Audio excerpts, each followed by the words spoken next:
In this video, I will show you how to use the most powerful filter function in Excel. Say goodbye to endless scrolling and manual sorting. With filter, you can extract specific rows from large datasets in seconds. Okay, let's jump right in.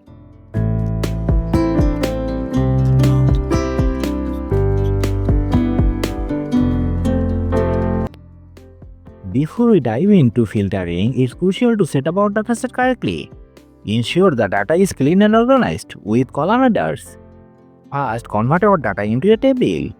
Select the data range and press Ctrl+T. Now click OK, done. To make filtering user-friendly, let's add drop-down menus for category selection. We'll start unique entries for departments and regions. For departments, in an empty cell, type equals and unique.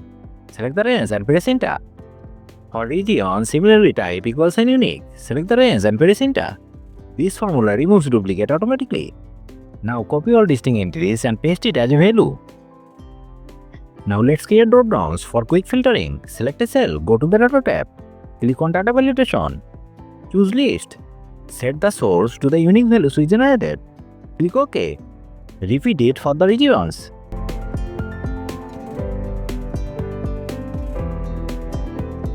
First, apply the filter function for a simple condition. To filter employees in the marketing department, click on an empty cell where you want the filter data to appear. Type this formula equals sign filter. Double-click the filter function. Here is the key syntax of filter function. Array. The range of cells you want to filter. Include the condition or criteria to apply. If empty, optional. The value to return if no data meets the criteria. Now select A2 to D51. This is the range that we want to filter. Add a comma. Then set our condition.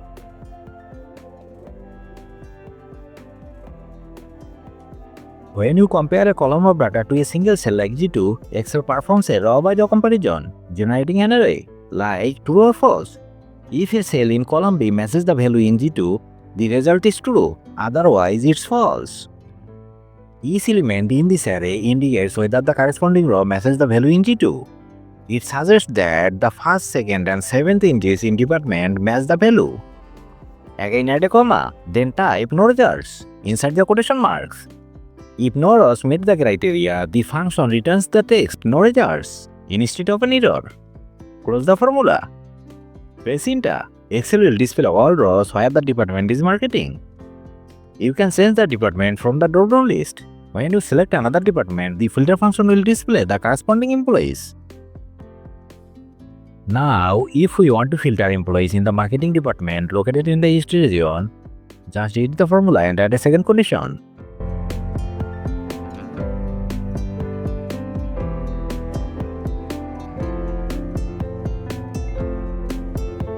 Always use brackets around conditions when adding more than one.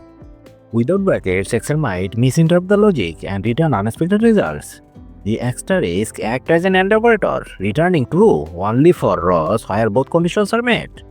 When you highlight and evaluate this portion, Excel returns an array like this: 0, 1, 0, 0. 1 indicates a match, meaning both conditions are satisfied in the second row.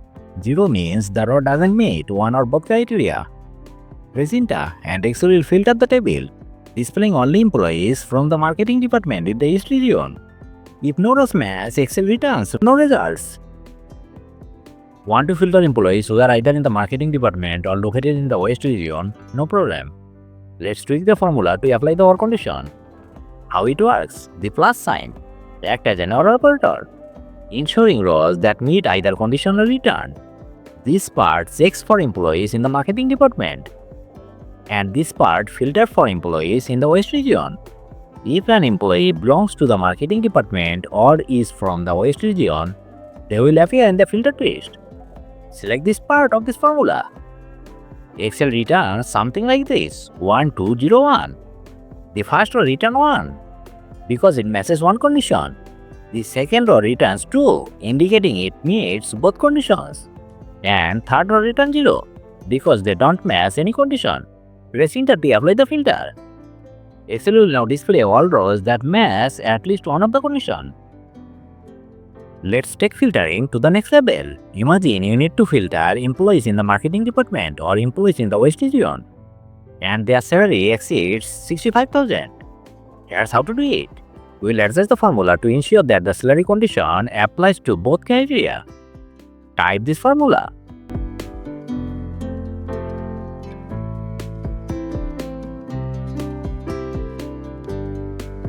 The asterisk act as an AND operator, ensuring the salary condition is met.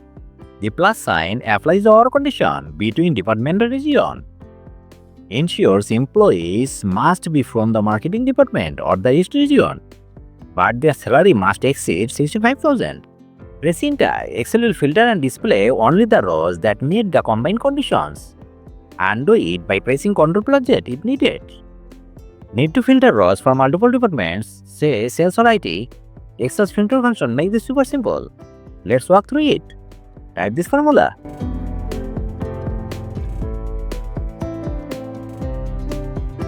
Here, this part filters row matching the sales department.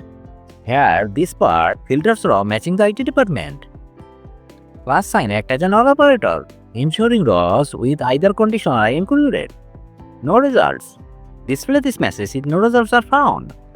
Press enter. Excel instantly filters the table to show row matching sales or IT. Want to add more? Just keep stacking the condition using plus sign for each new department. Find employees where the region contains east, even partially.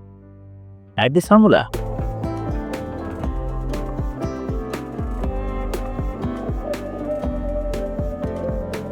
The search function checks for partial matches in the region column, making it perfect for flexible filtering. Press enter. Want to filter data but only show specific columns like employee name and basic salary for those in the marketing department? Here's how to do it with CHOOSECOLS. Edit this formula and add the CHOOSECOLS function.